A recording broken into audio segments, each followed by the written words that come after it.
जय जय मित्रांनो, good morning. कसे आहात आपण? नेहमीच आपल्या करिअर संदर्भात, आपल्या 12वीच्या परीक्षेसंदर्भात, आपल्या JEE नीट CET ह्या संदर्भात आपण चर्चा करीत असतो. आज थोडासा आपण वेगळा विषय चर्चेला घेऊ. नुकतंच काय झालेलं आहे जगामध्ये, आनंदी देश कोणते याची क्रमवारी ठरवण्यात आली आणि सलग 7व्या वर्षी त्याच्यामध्ये फिनलंडचा समावेश करण्यात आला की सगळ्यात हॅपीनेस किंवा सगळ्यात आनंदी कोणत्या देशातील लोक आहेत, तर ते फिनलँडमधील. तर फिनलँडमध्ये असं काय आहे? मला आठवतं की आपण ज्यावेळी लहानपणी आपल्या आजोळी जातो, पाहुण्याच्या गावी जातो किंवा एखाद्या समारंभात जातो, त्यावेळी तिथं प्रचंड आनंद असतो. आणि हा आनंद आपला का द्विगुणित होतो? तर आपलं आजूबाजूचं जे वातावरण आहे ते अतिशय आनंदी असतं. आणि अगदी तसंच फिनलँडमध्ये घडतं. तर फिनलँडमध्ये नेमकं काय आहे बघा. फिनलँड हा रशिया आणि स्वीडन यांच्या बॉर्डरला लागून असणारा देश आहे आणि हा उत्तर ध्रुवाच्या जवळ आहे. तसं पाहिलं तर बर्फवृष्टी इथं होतच असते आणि ध्रुवाच्या जवळ असल्यामुळं कधीकधी या ठिकाणी 51 दिवसाची रात्र असते, काही ठिकाणी 24 तासाचा दिवससुद्धा असतो. मग आता इथले लोक आनंदी का आहेत? तर सर्वसाधारणपणे सर्वे जर केला तर इथल्या लोकांच्यामध्ये अशा प्रकारे आढळून येतं की हे जे लोक आहेत हे पर्यावरणप्रेमी आहेत. हे पर्यावरणाची नासधूस करत नाहीत, स्वच्छतेचे खूप पालन करतात. म्हणजे कुठंही ते कचरा टाकत नाहीत.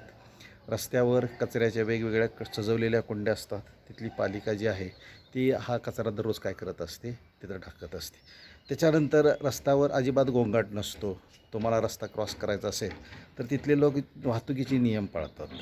म्हणजे झेब्रा क्रॉसिंग असेल तरच तिथले लोक काय करतात, रस्ता ओलांडतात.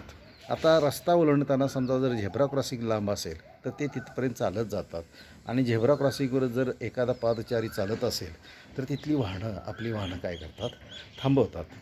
त्याच्यानंतर त्या ठिकाणी जर पाऊस पडला तर तिथं अशी कुठंही उघडी गटार नाहीत. 5 मिनटामध्ये तिथल्या पाण्याचा काय होतो, निचरा होतो. म्हणजे सांडपाणी रस्त्यानं वाहतं आहे, रस्त्याच्या कडेला कचरा पडला आहे अशी अजिबात तुम्हाला आढळत नाही. त्याच्याशिवाय उंदीर, घुशी, भटकी कुत्री तुम्हाला आढळत नाहीत. ढेकूण तर पूर्ण समूळ त्याचा नायनाट केलेला आहे.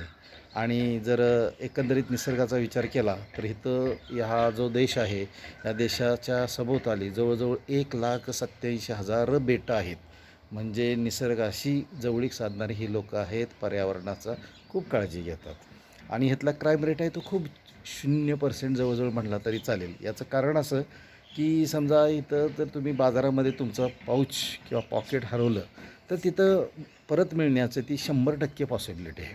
तिथले लोक खूप मजेशीर दिवस साजरे करतात. रेस्टॉरंट डे असतो तिथं. वाहतुकीचे नियम सर्वजण पाळतात. वाहतूक पोलीस नसतो, कुणी शिट्ट्या मारत नाही, गाड्यांचे कर्कश हॉर्न नसतात. आणि तिथं जर दंड झाला वाहतुकीचा तर तो तुमच्या उत्पन्नाच्या प्रमाणामध्ये होतो. म्हणजे जर जास्त श्रीमंत व्यक्ती असेल तर त्याला जास्त प्रमाणामध्ये दंड केला जातो. इथले जे शासन चालवणारे लोक आहेत ते पूर्णपणे शिकलेले आहेत आणि त्याच्यामुळं त्यांच्यावर इथल्या जनतेचा आणि जनतेवर तिथल्या लोकांचा विश्वास आहे. प्रशासनीय अशी तिथली यंत्रणा आहे की कुठलीही गळती न लागता कल्याणकारी योजना ह्या समाजाच्या शेवटच्या घटकापर्यंत पोचवल्या जातात. या देशामध्ये जवळजवळ 65%, काही ठिकाणी 78% जंगल आहे. म्हणजे सरासरी विचार केला तर 70% भूभाग हा जंगलाचा आहे. आणि या जंगलामधून स्वयंचलित वाहनं अजिबात नेहमीतला परवानगी नाही. सायकलस्वार तिथं जाऊ शकतात.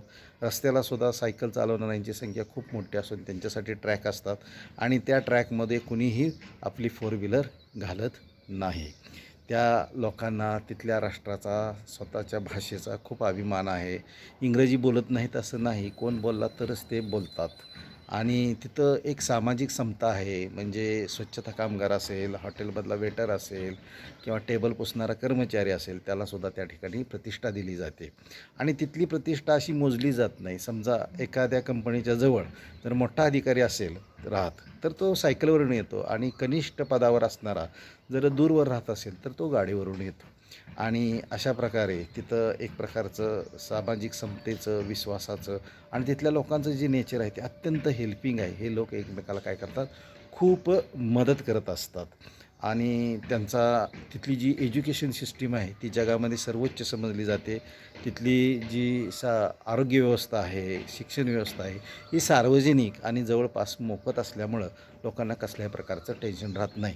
आणि सांगायची बाब म्हणजे की इथल्या लोकांचं जे दरडोई उत्पन्न आहे ते आपल्या भारतातल्या लोकांचा जर विचार केला तर जवळपास 20 पट जास्त आहे. म्हणजे या लोकांना आर्थिक टेन्शन नाही, इथले लोक कायदे पाळतात, पर्यावरणाची काळजी घेतात, देशावर विश्वास ठेवतात, सर्व भ्रष्टाचारचं प्रमाण अतिशय कमी आहे या ठिकाणी. त्याच्यामुळे इथले लोक अत्यंत समाधानी आहेत. आणि अशा प्रकारच्या फिनलँड देशाची जी तिथं हसत खेळत शिक्षण दिलं जातं, म्हणजे कुठल्याही प्रकारचा तणाव तिथल्या ह्याच्यामध्ये असत नाही. आणि ही एक अतिशय चांगली बाब आहे की इथले लोक खूप चांगल्या दर्जाचं शिक्षण घेत असल्यामुळंच ते आनंदी असतात. कारण समृद्धीचा आणि आनंदीचा तसा संबंध जोडता येत नाही. तर आपल्याही जीवनाचं असं काहीतरी ध्येय असलं पाहिजे की आपणसुद्धा आनंदी राहिलं पाहिजे. आपण स्वतः आनंदी राहू, आपलं कुटुंब आनंदी करू, समाज आनंदी करू आणि पर्यावरण आपला देशसुद्धा आनंदी करू. तर सर्वांना आनंदी राहण्यासाठी या निमित्तानं मी काय करतो, शुभेच्छा देतो आणि थांबतो.